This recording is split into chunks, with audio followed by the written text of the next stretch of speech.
গত বছরের ডিসেম্বরে ওয়েস্ট ইন্ডিজের বিপক্ষে ওয়ানডে সিরিজ দিয়ে জাতীয় দলে ফিরতে চেয়েছিলেন সাকিব আল হাসান, তবে বোর্ড না চাওয়ায় তা আর হয়নি।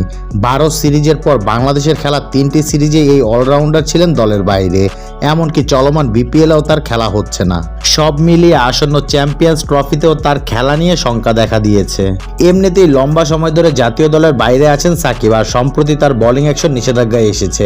সব মিলিয়ে সাকিবকে চ্যাম্পিয়ন্স ট্রফির দলে রাখা হবে কিনা তা নিয়ে এখনো চূড়ান্ত সিদ্ধান্ত নিতে পারেননি বাংলাদেশ ক্রিকেট বোর্ড বিসিবি। সিলেটে নির্বাচক কমিটির সঙ্গে 2 দফা আলোচনার পর প্রধান নির্বাচক গাজী আশরাফ হোসেন লিপু জানিয়েছে, সাকিবের ব্যাপারে কোনো নির্দেশনা আসেনি। বোলিং অ্যাকশন পরীক্ষায় উত্তীর্ণ হতে পারেনি, এটা একটু বিস্ময়কর।